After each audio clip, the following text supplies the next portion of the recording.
RK நகர் தேர்தல் ரத்து செய்ததற்கான காரணங்களை தேர்தல் ஆணையம் பட்டியலிட்டுள்ளது.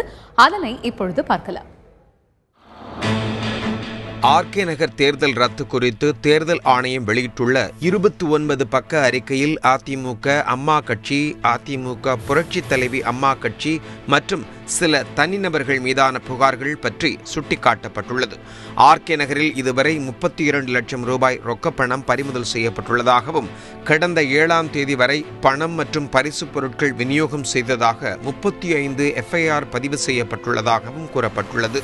பண விநியோகம் தொடர்பாக 74 பேர் கைது செய்யப்பட்டதோடு 89 கோடி ரூபாய் அளவுக்கு பண விநியோகம் செய்ய இருந்ததற்கான ஆதாரங்களை வருமான வரித்துறை சோதனையின் போது கண்டுபிடித்துள்ளதாகவும் அறிக்கையில் தெரிவித்துள்ளது. வாக்காளர் வாரியாக எந்த அரசியல் பிரமுகர் மூலம் அந்த 89 கோடி ரூபாய் பணம் வழங்க வேண்டும் என தயாரிக்கப்பட்ட அட்டவணையும் கைப்பற்றப்பட்டதாக தேர்தல் ஆணையம் தெரிவித்துள்ளது. மேலும் வாக்காளர்கள் எந்த கட்சியை சேர்ந்தவர்கள் என்பதும் அவர்களுக்கு பணம் கொடுக்கப்பட்டதா என்பதை குறிக்கும் ஆவணங்களையும் சட்டமன்ற உறுப்பினர்கள் விடுதியில் வருமான வரித்துறை கைப்பற்றியுள்ளதாக தேர்தல் ஆணையம் கூறியுள்ளது. ஆர்கே நகரில் கட்டுப்படுத்த முடியாத அளவுக்கு ஆளும் கட்சி அமைச்சர்கள் மற்றும் பெரிய கட்சிகளின் பிரமுகர்களால் தேர்தல் விதிகள் மீறப்படுவதாக தேர்தல் பார்வையாளர்கள் தெரிவித்ததால் தேர்தலை ரத்து செய்வதாக ஆணையம் தெரிவித்துள்ளது. 21 கண்காணிப்பு குழுக்கள், 30 பறக்கும் படைகள், 10 வீடியோ கண்காணிப்பு குழுக்கள் அமைத்தும் கூட பணப்பட்டுவாடா உள்ளிட்ட முறைகேடுகள் நடைபெற்றதாக அந்த அறிக்கையில் சுட்டிக்காட்டியுள்ளது. இதுபோல வருமான வரித்துறை சோதனையின் போது அமைச்சர் விஜயபாஸ்கரின் சொந்த ஊரில் அவருக்கு நெருக்கமானவர்களிடமிருந்து 5 கோடி ரூபாய் பறிமுதல் செய்யப்பட்டதாக தெரிவிக்கப்பட்டுள்ளது.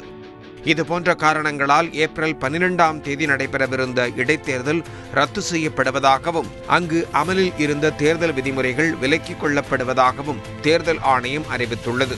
இந்திய தண்டனை சட்டம் 171B படி வாக்காளர்களுக்கு பணம் கொடுத்ததாக நிரூபிக்கப்படுபவர் 6 ஆண்டுகளுக்கு தேர்தலில் போட்டியிட முடியாது எனவும், மக்கள் பிரதிநிதித்துவ சட்டம் 123 கீழ் பிரிவு 1 படி வெற்றி பெற்ற வேட்பாளர் வாக்காளர்களுக்கு பணம் கொடுத்தது நிரூபிக்கப்பட்டால் அவரது பதவி பறிக்கப்பட்டு அடுத்த 6 ஆண்டுகள் தேர்தலில் போட்டியிட முடியாது எனவும் தேர்தல் ஆணையம் சுட்டிக்காட்டியுள்ளது. இதுபோல மக்கள் பிரதிநிதித்துவ சட்டம் 77வது பிரிவின்படி வெற்றி பெற்ற வேட்பாளர் தனது செலவு கணக்கை முறைகேடாக காட்டியிருந்தால் அவரது MLA பதவி பறிக்கப்படுவதோடு 3 ஆண்டுகளுக்கு தேர்தலில் போட்டியிட தடை விதிக்கப்படும் எனவும் தேர்தல் ஆணையம் குறிப்பிட்டுள்ளது.